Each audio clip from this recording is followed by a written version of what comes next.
Este, hola, el delegado, Sí, ¿está? sí, doctor. Sí se Ya, le escucha, se le ve.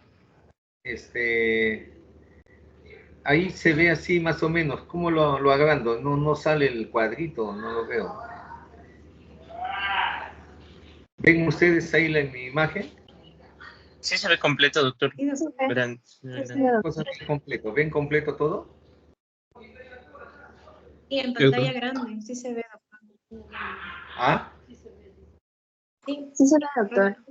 porque yo veo acá en chiquito.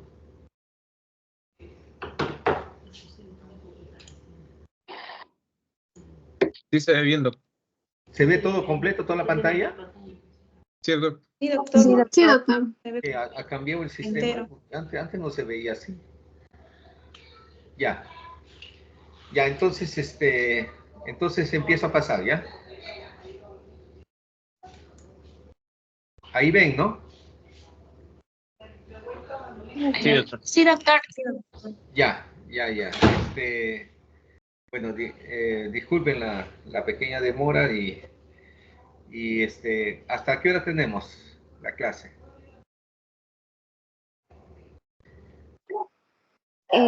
Las clases prácticamente, doctor, las teorías son de hasta 1 hora y media.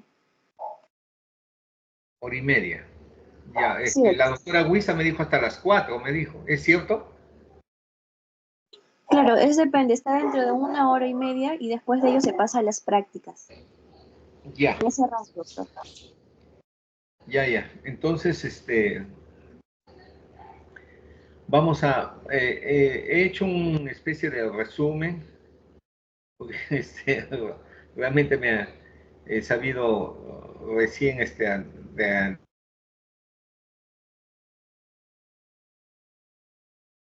diciéndome que tenía la clase hoy día. Y la verdad es que he hecho algo rápido para ustedes. Me van a disculpar, vamos a hacer algo complementario a lo que hizo fue el doctor Sarabia ayer. El doctor Sarabia ha hecho inflamación aguda, ¿no? Supongo. Sí, doctor. Sí, doctor. Ya. Entonces, vamos a empezar con el tema de esta exposición y más la preparación. Ah, ¿están grabándolo, la clase? Está grabando, doctor. Está grabándose, ya. Entonces, lo que yo les quiero mencionar, en primer lugar, es de que este tema de inflamación, les recomiendo de que lo lean en el libro de Robbins en la 10ª edición, la última, y que lo repasen varias veces, porque la experiencia nos ha dicho de que todos nosotros vamos a ver todas las enfermedades que vamos a estar viendo van a terminar en este término de proceso denominado inflamación en todas sus variantes.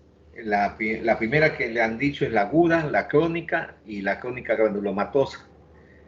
Entonces, lo que yo les quiero mencionar es de que lo lean, lo vuelvan a leerlo y leanlos 100 veces, porque toda nuestra vida profesional van a estar ustedes viendo procesos de inflamación. El hecho de que se llame el término agudo, el término crónico o el término granulomatoso está en relación todo el tiempo, mejor dicho, el término agudo, crónico y crónico granulomatoso está en relación a los tiempos. Es decir, llamamos agudo al proceso que sucede en unos segundos, hasta inclusive 5 o 7 días de pasado el tiempo. Todas esas enfermedades que están dentro de ese tiempo que les estoy mencionando, le llamamos procesos agudos y también da el término de inflamación aguda. Todos los procesos que demoren o enfermedades que demoren de 7 días a 15 días, inclusive a 20 días, le llamamos procesos crónicos. Y todos los procesos que empiecen desde los 20 días o un mes a meses, inclusive a años, le llamamos procesos crónicos granulomatosos. ¿A qué se debe todo este mecanismo de decirle un nombre y otro nombre? Se debe única y exclusivamente a que así fueron puestos antiguamente esos términos por los tiempos, pero con la ayuda del microscopio se encontraron algunos elementos de defensa de nosotros que son nuestros glóbulos blancos. Estos glóbulos blancos que se encuentran en el torrente sanguíneo y que sirven para nuestra defensa ante cualquier agresión externa, estos glóbulos blancos son los que aparecen en el proceso agudo con los neutrófilos, básicamente. Aparecen en el proceso crónico con los linfocitos, células plasmáticas y macrófagos. Ese es en el crónico. Y en el crónico granulomatoso aparecen una variante de glóbulos blancos denominados células linfoides, células gigantes, y que se aglomeran formando nódulos denominados granulomas. De ahí viene su nombre, granulomatosos.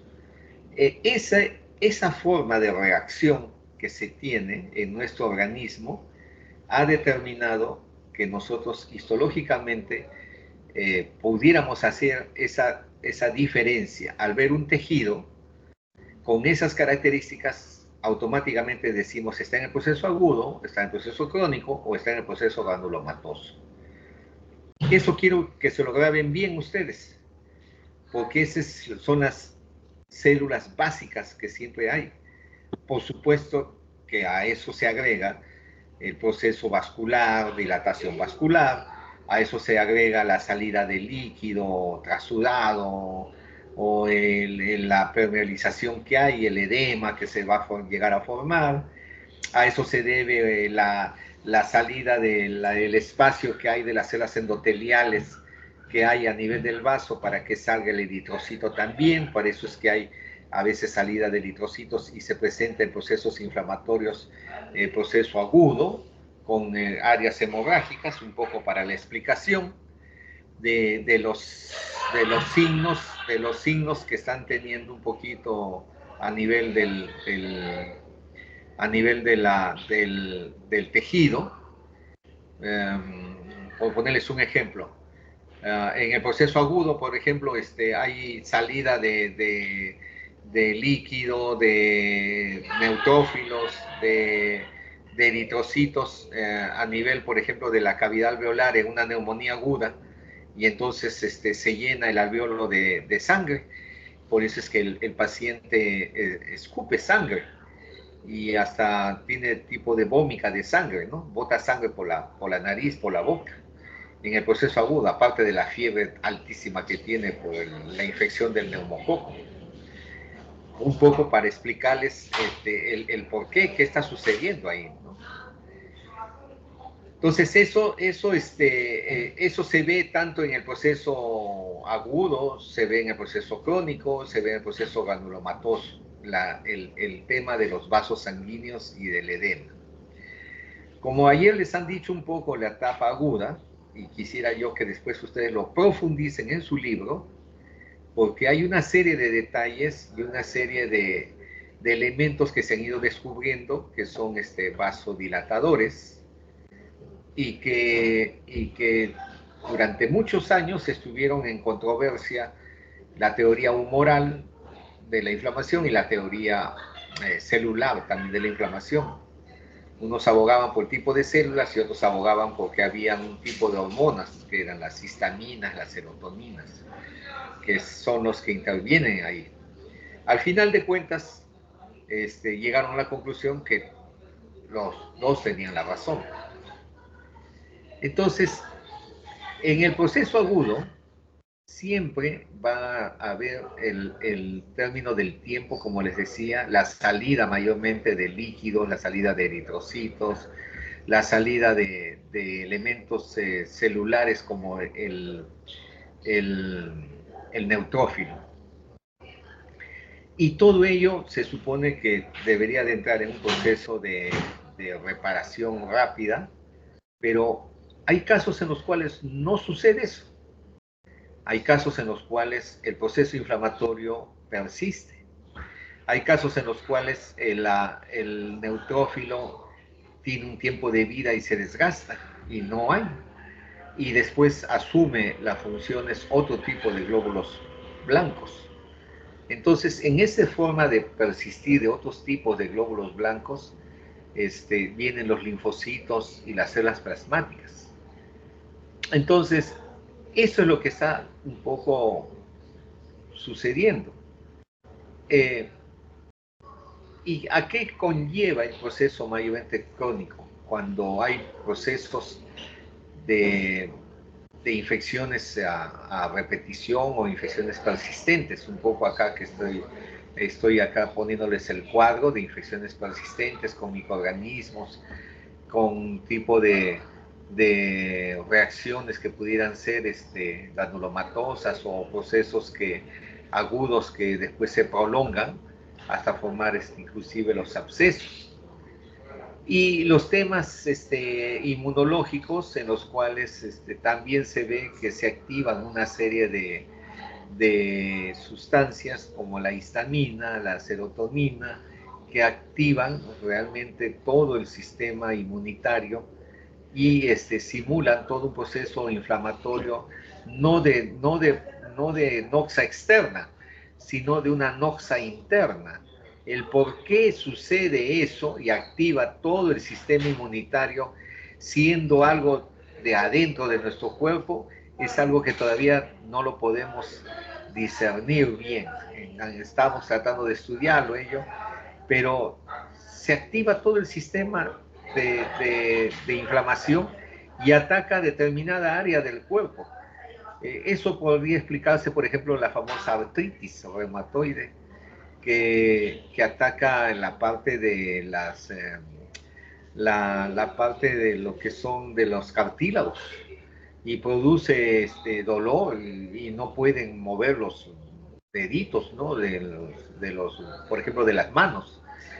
U otro que se le ocurre atacar a las zonas de las mucosas de las vellosidades intestinales. Las enfermedades intestinales, o enfermedad de Crohn, por decirle, ¿no? Que también se ve en esas partes. O el proceso, por ejemplo, de que se cierren a nivel de los bronquiolos respiratorios, el proceso que nosotros llamamos el asma. El asma. Entonces, esas cosas que yo les estoy mencionando están dentro de los procesos de hipersensibilidad o comúnmente que le llaman alergias, ¿no? Y también a veces tenemos procesos de acúmulos, las enfermedades ambientales, las enfermedades de gente que trabaja en las minas. El ejemplo más claro es, bueno, la silicosis. El otro tema que nosotros vemos es la antracosis, ¿no? El tema del smog. Inclusive hablan de los medios ambientes, tanto externo, tanto interno. Eso todo es patología ambiental y todos son exposiciones que nos dan procesos inflamatorios. Y ahí también está incluido el proceso que nos sucede en nuestros vasos sanguíneos, ¿no? En nuestros vasos sanguíneos, donde también se endurecen estos vasos y ese endurecimiento nosotros le atribuimos y le llamamos la famosa arteriosclerosis. Entonces, basado en eso, vamos a ir un poco avanzando para decirles que el proceso inflamatorio crónico se puede establecer un proceso en dos subtipos según una clasificación en el que algunos dicen que puede ser inespecífica, o sea, un proceso inflamatorio no específico, por ejemplo, como ya les había mencionado, el proceso pulmonar o un proceso crónico a nivel óseo. Esto da pus con infiltrado a veces de neutrófilos y también hay abscesos y también a veces se acumulan los hongos a veces en esas situaciones. Las micosis también entrarían en el proceso inflamatorio crónico. Y en otras formas se hace una especie de nódulo, como que los tipos de glóbulo blanco que hay tratan de encerrarlo, tratan de atraparlo, tratan de encajonarlo. Y curiosamente hacen como una especie de remolino. Cuando veamos la parte histológica, y eso me gustaría a veces enseñarles en las láminas, se ve clarito, se ve cómo ante una lesión que está central, cómo es que lo rodean las células y a veces se modifican estas células porque ya se ha visto que la famosa célula epitelioide, la famosa célula gigante, lo que a veces le llaman, no es más que son modificatorias de los linfocitos, no es más que una metamorfosis, se quiere decir así, del linfocito. Entonces, ese linfocito, que todavía nos falta estudiar, porque hasta ahorita hemos estudiado el linfocito T1, el linfocito Helper, todas estas otras que hay, con los CDs que hay de CD1, CD2, CD3, infinidad, que me puedo yo pasar todo el día hablando de esto, no sabemos todavía cómo funciona esta situación de englobamiento. Lo cierto es que lo vemos, y lo vemos en la lámina, y a eso nosotros le llamamos inflamaciones crónicas. ¿En dónde entran todos estos temas?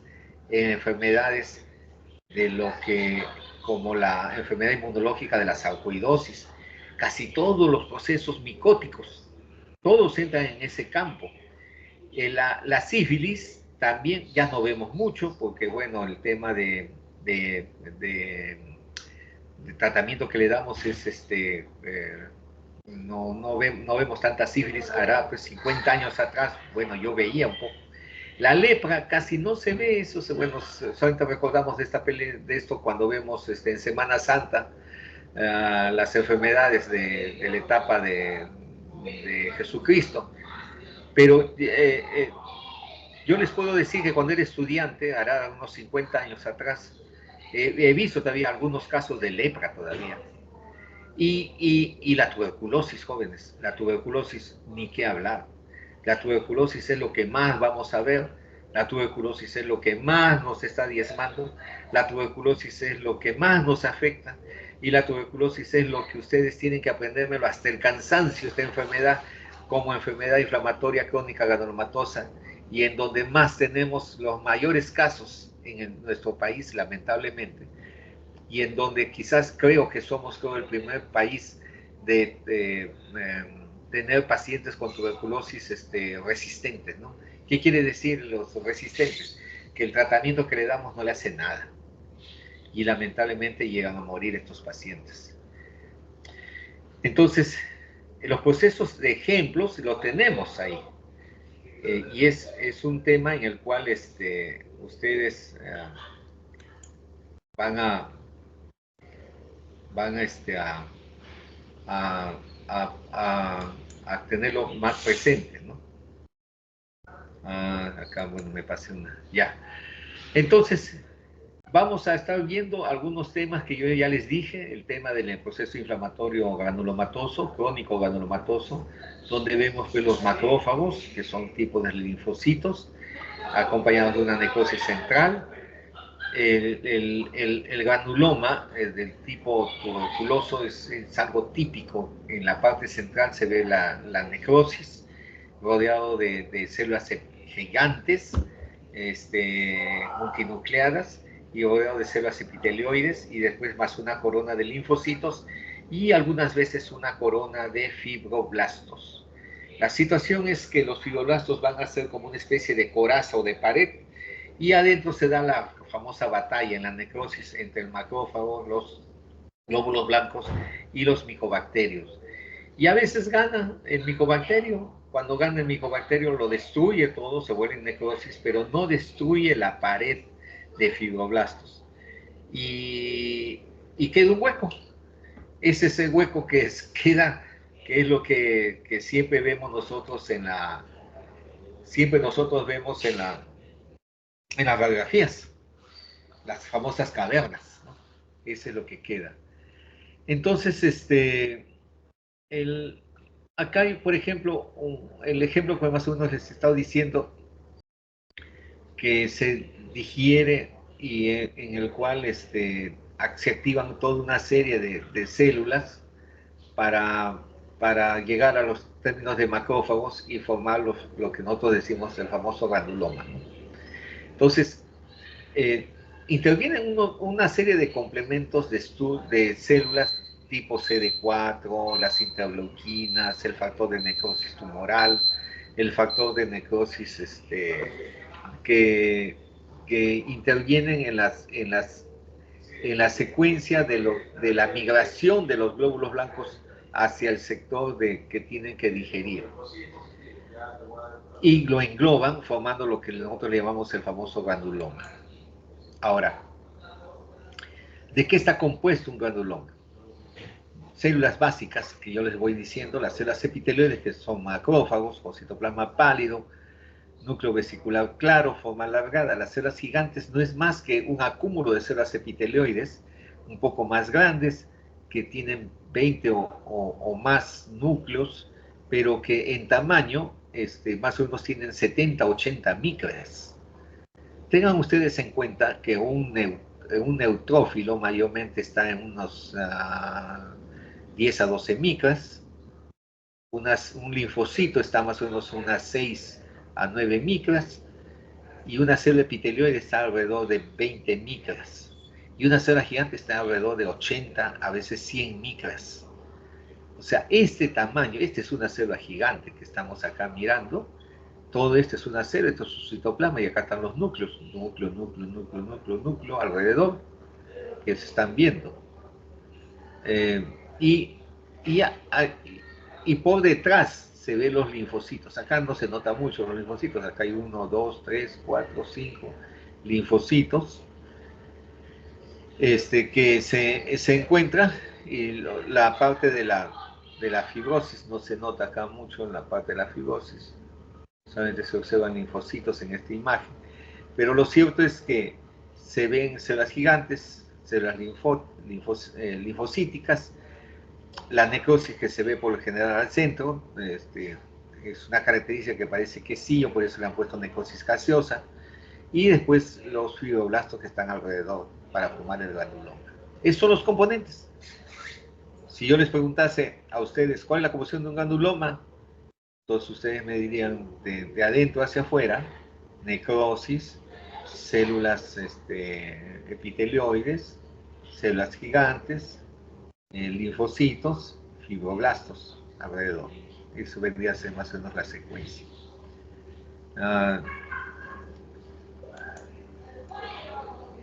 ¿Qué enfermedades te presentan todas estas características? Mira, acá está la necrosis al centro, la necrosis, las células gigantes, 1, 2, 3, 4 alrededor. Estas que están aquí son las células epitelioides, alrededor están los linfocitos. Y acá está empezando otro granuloma. Los linfocitos acá se ve bastante puntito. ¿Qué enfermedades? Como les digo, la tuberculosis, la lepra, la sífilis, enfermedad por arañazo de gato, sarcoidosis, enfermedad de Crohn, lo que les dije del intestino, la tifoidea también, la brucela, o fiebre en Malta también, igualito también se ve. Esos también son considerados como lo de procesos granulomatosos. Ahora, ¿de dónde salen todas estas células? Es igual que el proceso agudo. Lo que les explicó el doctor Sarabia, cómo salían las células de los cambios del vaso, es el mismo mecanismo. No hay nada diferente. Siempre tiene que haber una vasodilatación donde interviene la histamina, serotonina.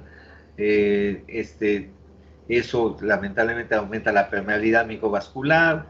Hay estancamiento de los eritrocitos, ectasia que nosotros le llamamos. Los neutrófilos se acumulan, aquí serían los linfocitos, igual estos migran atravesando la pared vascular. O sea, de todas maneras tienen que salir, porque ¿dónde están todos esos elementos? Todos esos elementos están justo ahí, ¿ya? Ya, todos los elementos están justo ahí. Ya. Ya, entonces, como les decía a ustedes, la forma de salir de todos estos es, elementos celulares tiene que ser básicamente del vaso. Y aquí está lo que ya creo que les explicaron a ustedes. El vaso, hay una dilatación, algunas dicen que hay una vasoconstricción del vaso por segundos, dicen, y después casi todo se dilata. Y en verdad sí se dilata por la acción de la histamina, serotonina, las prostaglandinas también que intervienen. Y después de eso hay retracción de las células endoteliales, salida de los elementos formes como el neutrófilo, en este caso que ustedes están viendo. Y así como sale el neutrófilo, pasado el tiempo cuando entra la cronicidad, sale también el linfocito.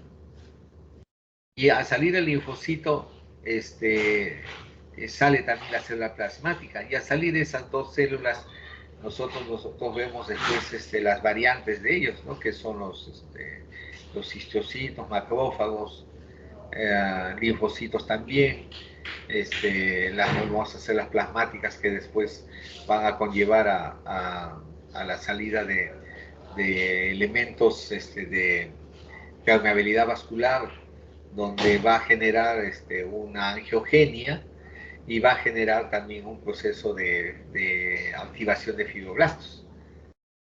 Entonces, el proceso inflamatorio crónico conlleva a un proceso como agudo y un proceso reparativo a la vez. Yo les dije que el proceso agudo, cuando termina, viene el proceso de reparación, pero en el proceso inflamatorio crónico persiste la inflamación, pero también entra la reparación. Entonces, en el proceso inflamatorio crónico sucede ambas cosas. Hay un proceso reparativo y hay un proceso inflamatorio. O sea, es una pugna entre ambos lados, entre que repara y entre que se sigue inflamando. Por eso es que hay ese tema de fibrosis y que a veces estos son barreras. Con los fibroblastos se forman barreras con el caso de los procesos infecciosos bacterianos, por decirle así, cuando a veces nosotros tratamos de utilizar antibióticos y no nos llegan a ese sector porque las barreras del proceso de las fibrosis lo impiden. Eso es lo que a veces no podemos avanzar más. En algunos casos, se llena a veces tanto el proceso de inflamatorio que como fluye, comienza a activarse toda la secuela de glóbulos blancos que ya no están en el torrente sanguíneo. Pero ¿dónde están estos glóbulos blancos, los linfocitos? En nuestros ganglios. Entonces estos ganglios se reactivan para poder salir al torrente sanguíneo y llegar a la zona donde se necesita. Entonces estos ganglios al reactivarse se aumentan de tamaño un poco para entender por qué cuando hay un proceso inflamatorio de algún lugar nos salen las famosas secas que le dicen, o por qué a veces se te inflama un ganglio.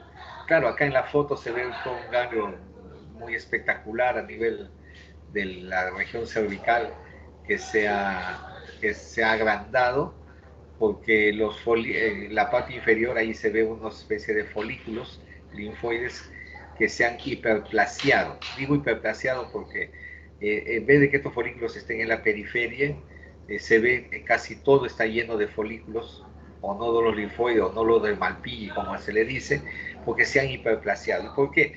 Porque se necesita mucho glóbulo blanco para llegar al proceso inflamatorio que lo necesita, porque ya se agotó todos los temas de neutrófilos que tenemos en nuestro organismo y tenemos que echar mano de nuestras reservas. ¿Dónde están nuestras reservas? En los ganglios. Pues.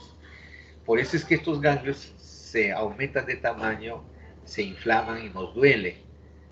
Supongamos que tengamos una herida en el dedo gordo del pie, nos sale la famosa seca en la ingle, que es también ganglio, ¿no? Eso es nosotros llamamos la linfadenitis a eso.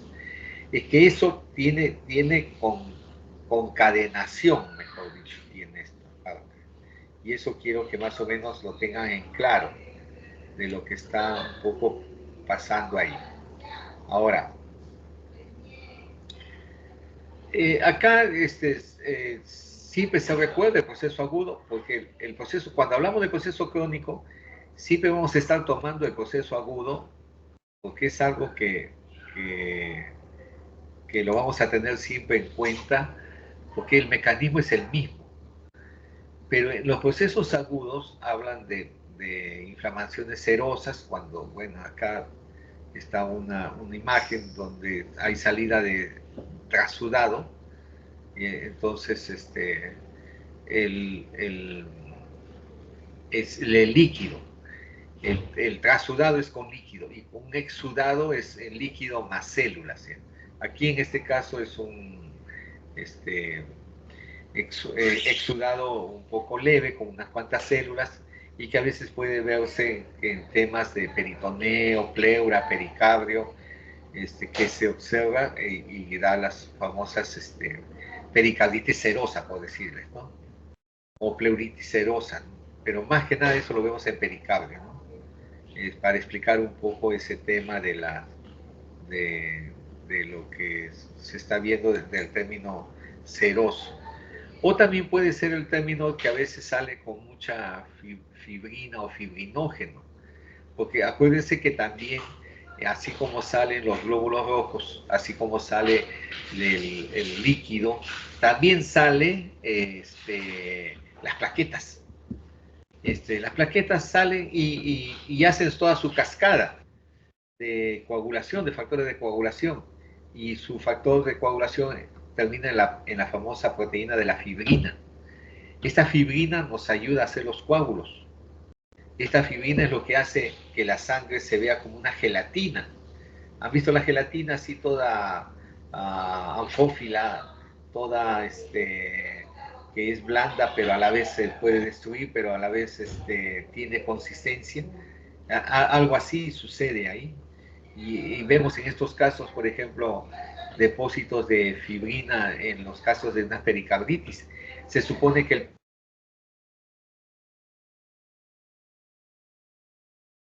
delgado y debe tener un factor de acá de líquido con factor de rozamiento para que pueda ver las palpitaciones del corazón. Pero si este pericardio se vuelve grueso, se vuelve hinchado y impide que el corazón pueda accionar su función de contracción, le impide hacer esa función, entonces el pericardio que se vuelve como una coraza que le impide eso y eso es a veces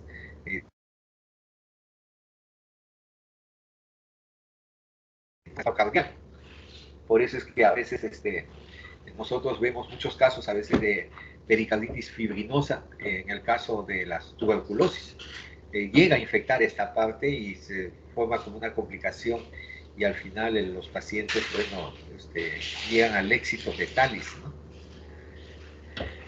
O también puede haber acúmulos, bueno, de tanta salida de glóbulos blancos con células muertas, neutrófilos, y a veces se acumulan.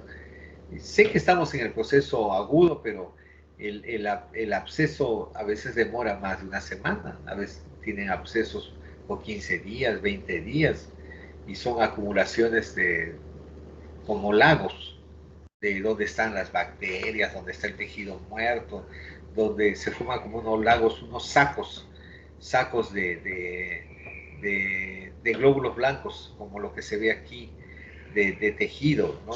que nosotros le llamamos la pus. Los que hemos pasado en la adolescencia tenemos el acné que es la forunculosis en la cara, a veces uno, el famoso chupito que le decimos, eso también a veces lo comprimimos y sale pues disparado, a veces al espejo, qué sé yo, que cuando uno paraba comprimiéndose eso de joven, sacando un poco de la pus que a veces uno tenía del microabsceso que había alrededor del folículo piloso. Pero eso es un proceso crónico, son esos microabscesos. A veces hay abscesos a otros niveles, un poco más, que no pueden drenarse a otro sitio. Te pongo otro ejemplo, he visto yo ejemplos de abscesos a nivel del hígado, con las tamoebas colis, esos forman unos abscesos ahí. Puedo, puedo yo seguir mencionando de otros casos también. O a veces se destruye todo el epitelio y forma pues cavidades. Cavidades, este es histológicamente una, lo que nosotros llamamos unas úlceras. Son áreas crateriformes, los pliegues gástricos debe ser y acá se ve como una especie de hueco, y es verdad, se ve como un hueco adentro, porque ese hueco viene a ser, viene a ser la mucosa, este es el nódulo linfoide, viene a ser la pared muscular, y aquí se forma un hueco. Este hueco que está acá, que se ve hasta la parte del tejido conectivo interno, esto vendría a ser este hueco de acá, nada más. Así se ve. Y clarito, uno puede meter hasta el dedito y toca el fondo, pues, ¿no? Es las famosas úlceras. Y úlceras puede haber en cualquier lugar. Eso se ve, bueno, acá le han puesto el ejemplo gástrico, o enfermos que no se mueven, las úlceras en la piel, de la forma de posición, se forma la piel casi así parecido a esto, se va destruyendo y se llega a ver hasta el hueso. Yo he visto el huesito así como si fuera de los robots, así se ve el hueso, clarito se ve toda la articulación, con toda esta parte destruida a nivel de la piel, son las famosas escaras, ¿no? Y así puedo yo seguir mencionándoles uno y otro ejemplo, ¿no? Ah, eh, pero vamos a centrarnos en lo que ustedes deben de llevar como conocimiento, ¿no? De que cuando yo les hablo de temas, características del proceso inflamatorio crónico, ¿qué deben ustedes de saber? Deben ustedes saber que hay un proceso inflamatorio de células mononucleares, ¿no? Entonces, hay los fagocitos, que no es más que monocitos o macrófagos tisulares, células epitelioides y también células gigantes. Así como hay células linfoides, plasmáticas, eosinófilos y también mastocitos. Todos estos son los elementos de células mononucleares que intervienen en un proceso inflamatorio crónico. Ahora, toda esta destrucción de tejido o necrosis que está producido por los macrófagos activados, tienen pues, estos activan pues porque tienen estos glóbulos blancos una serie de elementos. Tienen los radicales libres, las citocinas, el óxido nítrico, el factor de proteasas, elastasas, colagenasas, y lo que yo les decía, tienen estos macrófagos, tiene el factor de crecimiento de fibroblastos y tiene el factor de la angiogénesis. ¿Qué significa la angiogénesis? Llegan a formar neovasos, hay una neovascularización en todo ese sector, más la presencia de fibroblastos. Esos pequeños vasos y los fibroblastos que se producen, nosotros le llamamos a eso tejido de granulación. Y después de eso se produce la fibrosis y después viene el depósito de colágeno, que es la cicatrización que a veces uno le habla. Que después vamos a entrar en esa otra parte, ¿no?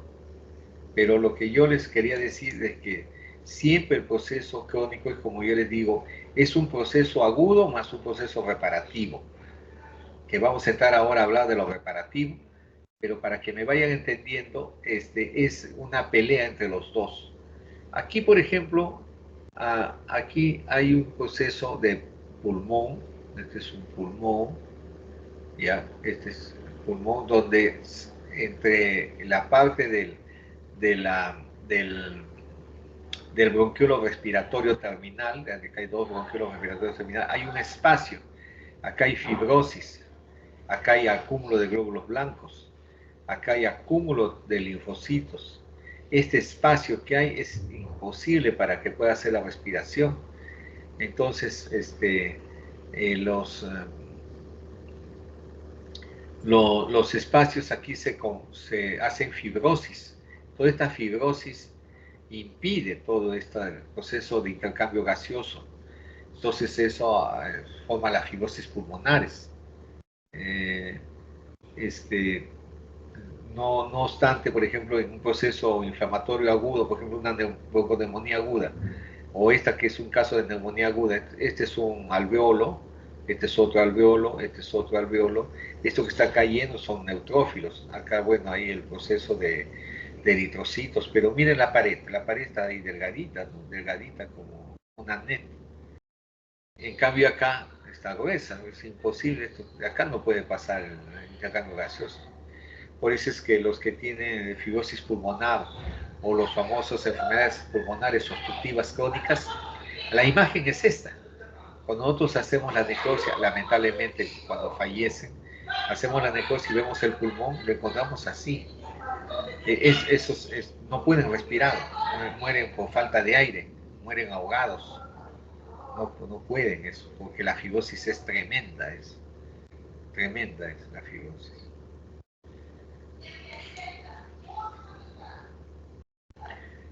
Acá, en esta otra diapositiva, más o menos he puesto lo que pasa con el proceso inflamatorio,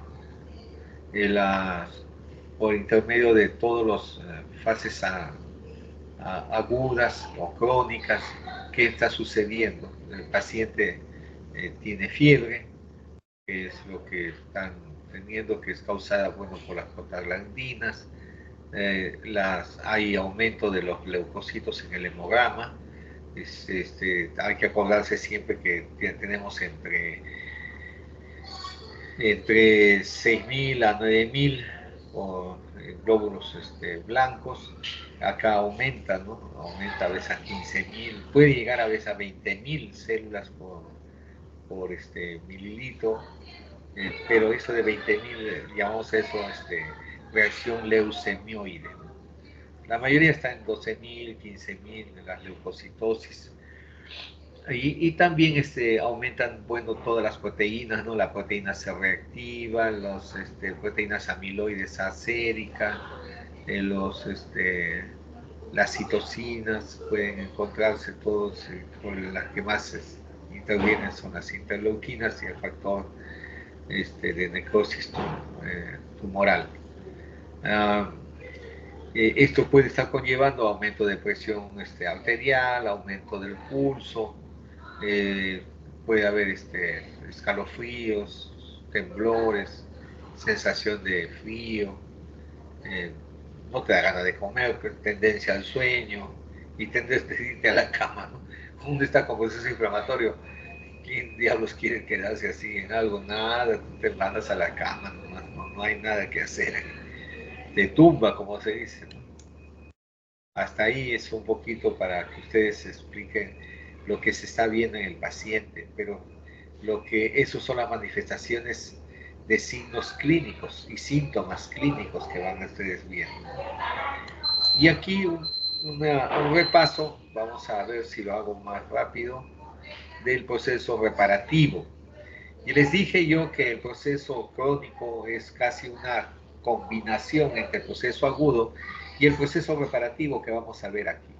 Pero aquí está un poco más selectivo lo que les voy a decir con respecto al término de reparación, o también que le llamamos cicatrización, o que también le llamamos fibrosis.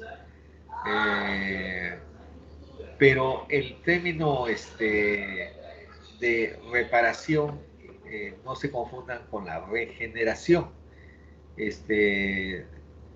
pero porque en la regeneración puede haber proliferación de células, pero que no son lesionadas. Eso tiene que ver mucho con las células madre. O también puede notarse en lesiones de la piel, donde se restituye un epitelio normal y se restituye con células que salen de células madre y no se nota la lesión. Cuando ustedes notan, por ejemplo, una cicatriz, cuando les hacen un corte algo grande, y bueno, se tiene que estar con la sutura, ¿no es cierto? Y afrontamiento de las áreas, ¿no? Para que entre la regeneración y formación de cicatriz. Pero en la regeneración quiere decir que se ha sustituido las mismas células y no se nota el punto de lesión. Ustedes dirán, pues, no, doctor, no se regenera nada, es imposible. Pero sí, sí se ha visto regeneración a nivel del hígado. Eso que tanto hablaban a nivel de las leyendas de Prometeo y todo lo demás con la regeneración del hígado, sí, sí se ha visto. Se ha visto lesiones del hígado en el cual, vistos ya con ecografía, se ha vuelto a crecer una parte de hígado, claro, medio irregular, ¿no? Pero es hígado, pero de todo forma. Entonces sí hay una especie de regeneración. Ustedes mismos nomás dense cuenta que hay una regeneración cuando ustedes les van a sacar sangre, por decirle, vamos a ver, les sacan sangre, utilizan una aguja de esas de 18 grandotas, tremendas, que les meten ustedes en el vaso sanguíneo, les traen la sangre y dicen, uy, me va a quedar mi cicatriz. Y ustedes lo taponan bien y después de un tiempo ni notan dónde ha habido la hincada. Entonces, ¿qué pasó ahí? No se nota nada, no hay cicatriz. Ahí, cuando son lesiones bien pequeñas, puntiformes, si se quiere decir así, hay regeneración también. Claro, si te hacen un corte de botella, pues en la pierna, el brazo, todo, bueno, ahí sí te va a quedar una cicatriz, ¿no? Porque eso es más grosero, ¿no? Porque es grande, ¿no? Pero en los pequeñitos no, en los pequeñitos hay regeneración. Así es que tengan mucho en cuenta en eso. Claro, estamos estudiando ahora las células madre para ver todo ese tema, ¿no? Pero ahí vamos, ahí vamos. Entonces, aquí hay un concepto de regeneración que habla de proliferación de células que sobreviven a la lesión y mantiene la capacidad de proliferar, ¿no? Ese tema está puesto ahí para poner como definición, ¿no? Y lo que ahí está el ejemplo que les decía, el ejemplo del hígado. Ahora, si esto no es posible realizarse, bueno, entonces viene el proceso de lo que nosotros llamamos reparación, fibrosis que le llamamos, ¿ya? Fibrosis donde se ve la salida de colágeno, vemos pues a niveles de pulmones, hígado, riñón, tras un proceso de inflamaciones crónicas, ¿no? Por ejemplo, en el infarto cardíaco antiguo nosotros vemos eso, ¿no? Depósito de colágeno, fibrosis, lo que nosotros le llamamos eso.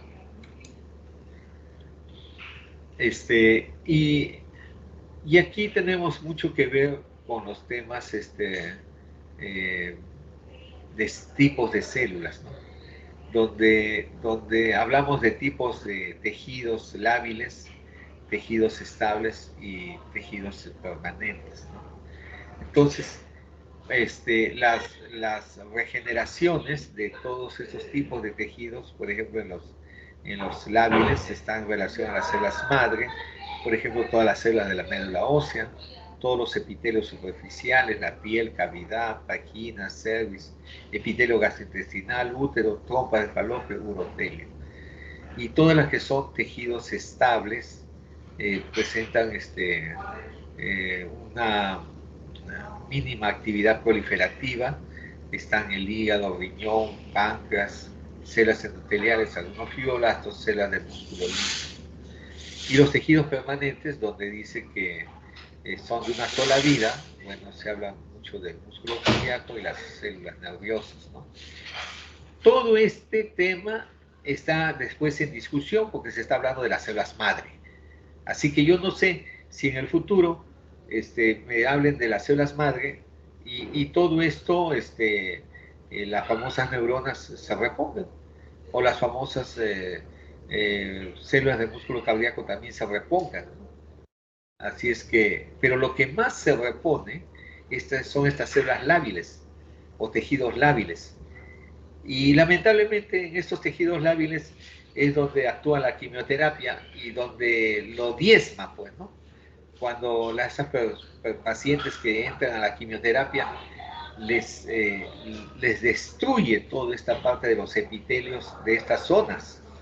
Por eso es que se les ve que se les cae el pelito, por eso es que se les ve que son anémicos, por eso es que se les ve que las defensas bajan, porque no tienen ni glóbulos blancos ni nada, porque todo esto, las células, la quimioterapia les destruye todo esto.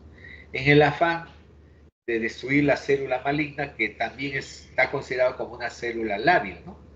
En ese afán de destruirlo, entonces mandamos la quimioterapia, que no es más que disparar como una ametralladora a un grupo de personas por matar a unos cuantos malos. Lamentablemente matamos a un montón de gente buena. Eso viene a ser esta parte, ¿no? Un poco para que ustedes entiendan esa parte, ¿no? Pero no hemos llegado todavía a perfeccionar mucho de ello. Y como dicen algunos, a nada, se atreven, bueno, ya qué diablos, pues la quimioterapia, aunque sea, dicen, ¿no? Pero con las consecuencias que hay por este tipo de tejidos que estamos mencionándoles ahorita, ¿no? Ahora, todo este tipo de proliferación de células que se dan, todo tiene que ver con a nivel de las células del tejido conectivo. Todas estas células que se van formando con tipos de epitelios que se van con células que están reemplazadas, en los tejidos lábiles son reemplazados por células residuales, con células madre, pero siempre y cuando la membrana basal esté intacta, ¿no? Ahora,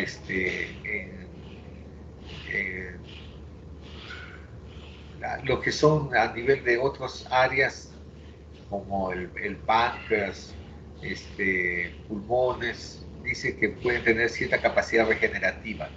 Eso no lo he visto muy bien, más he visto a nivel del hígado, he visto.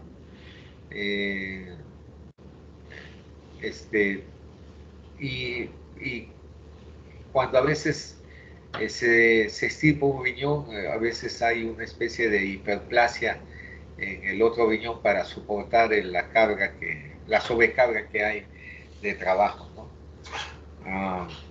Igual también se ve en el corazón. Las células miocárdicas de una zona infartada, las que están a los costados, son células miocárdicas hipertrofiadas, para compensar el lado de que no funciona esa zona de área muerta que está fibrosada, ¿no? Entonces, también se ve esa parte como área compensatoria, ¿no?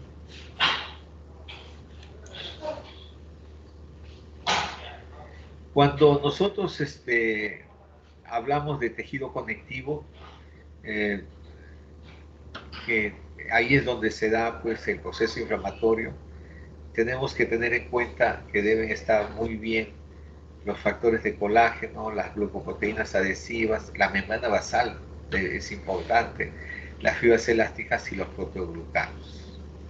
Es lo que siempre se observa a ese nivel. Entonces, ahí es donde entra el famoso glucógeno, que se observa mayormente, el colágeno, que se observa mayormente a nivel del tejido conectivo, que el colágeno va a brindar pues, soporte a todo este tejido conectivo, especialmente a los casos de tejidos fibrosos, cartilaginosos, membranas basales. Este colágeno está bueno, o factores de crecimiento como la colagenasa, puede llegar a producir a veces cicatrices excesivas hipertróficas o fibrosis. Y este colágeno puede estar, hay tipos, ¿no?, de variantes, el 1, el 2, el 3, todas las variantes que hay, y se distribuyen tanto en piel, en huesos, algunos a nivel del tejido conectivo, en las heridas, y otros como componente fibrilar. Ahora, a nivel de lo que es la matriz de tejido conectivo, aparte del, intervienen también otros elementos, ¿no?, como la fibronectina, la tenasina, la trombospondina, que son elementos que van a ser o glucoproteínas de adhesión. A esto le llamamos glucoproteínas de adhesión. Tengan en cuenta siempre que la membrana basal tiene que estar, por lo general, a veces intacta para hacer una buena reparación.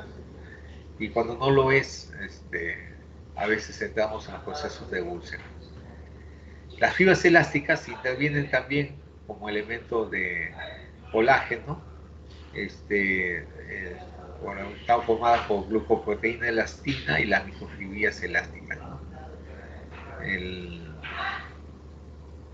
Y los proteoglucanos tenemos los proteoglucanos, están dados por polímeros de carbohidrato esencial y proteína unida, ¿no? Que hablamos, por ejemplo, de el cartílago, se ve el conditinsulfato, el heparansulfato en membranas basales, dermatansulfato en dermis, queratansulfato cartílago, ácido hialurónico también cartílago. Esos son los elementos que se observan y que intervienen. Y en la reparación, se reponen todas, se supone, se trata de reponer todas las células lesionadas, dan pues lugar a los procesos que llamamos nosotros de cicatriz, y se trata de restaurarlo en la medida de lo posible, aunque no viene a ser ya lo mismo, ya no viene a ser lo mismo. Entonces pues, se pone como ejemplo, siempre el ejemplo clásico, que a veces uno pone la piel normal, hay una lesión con destrucción, se produce el proceso inflamatorio, se produce el tejido de granulación o tejido, y después se produce la cicatrización o fibrosis. ¿No? Ese es mayormente el mecanismo que a veces se ve, por ejemplo, puesto el ejemplo en la piel, ¿no?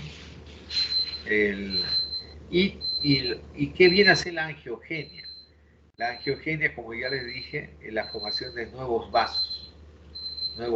Estas formaciones de nuevos vasos están dados por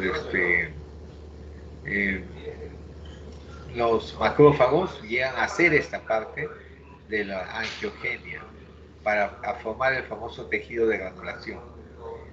Ese tejido de granulación que nosotros vemos en el término de la angiogenia, a veces se excede en tamaño. Ese exceder de tamaño nosotros le llamamos granuloma piógeno. Granuloma piógeno viene a ser el exceso de tejido de granulación en esa fase. ¿Qué es lo que pasa? Nuestro mismo organismo funciona como un disco rayado. Comienza a formar proceso inflamatorio, comienza a formar neovasos, comienza a formar fibroblastos, comienza a formar linfocitos. Comienza a formar de nuevo linfocitos, neovasos y fibroblastos. Linfocitos, neovasos, fibroblastos. Linfocitos, neovasos, fibroblastos.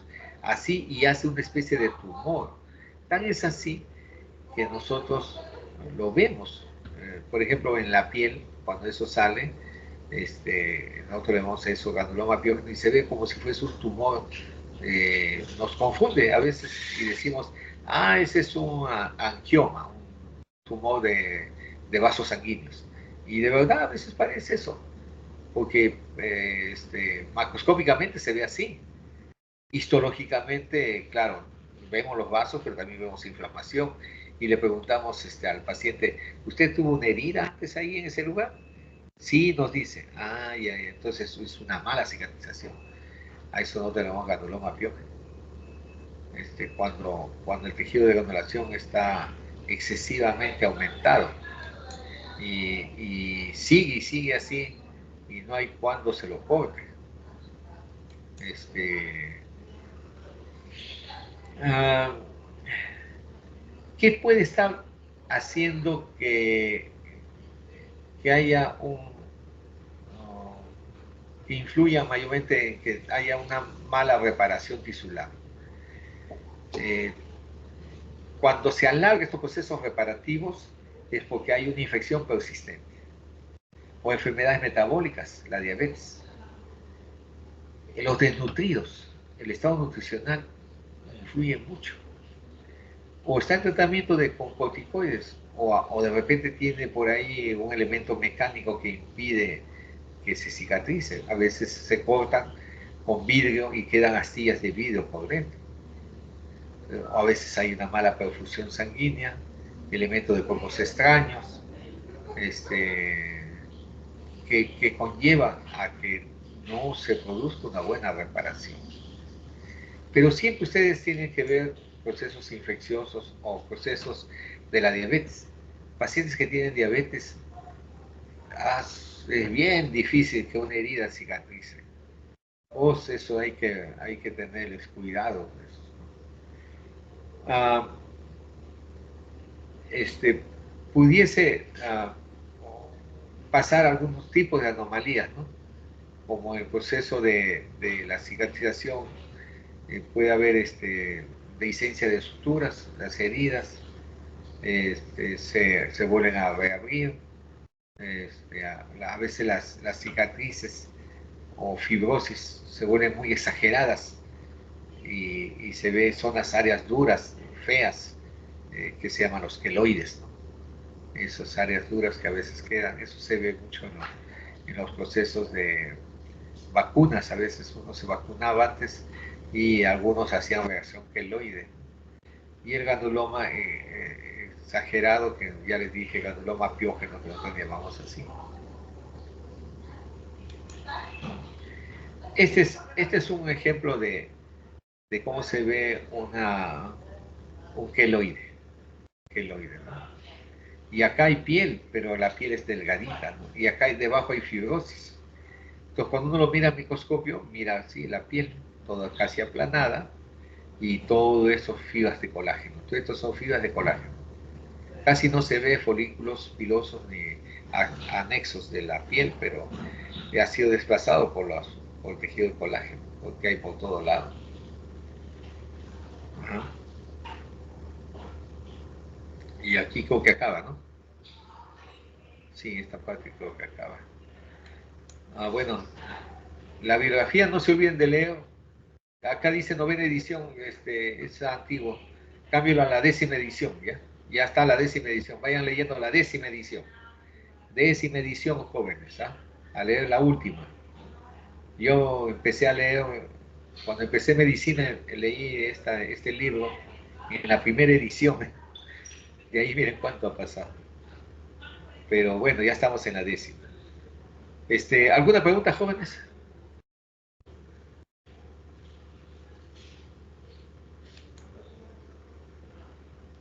¿Alguna pregunta?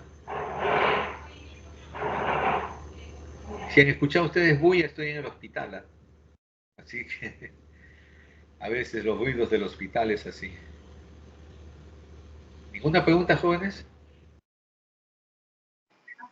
Creo que no hay ninguno. Ya.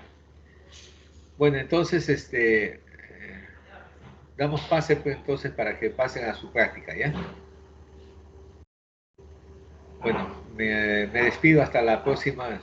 No se olviden los delegados de avisarme con la clase con anticipación, por favor, para no estar corriendo como ahora.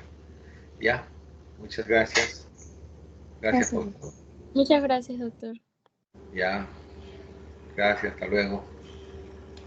Gracias, doctor. Hasta luego. Gracias, doctor.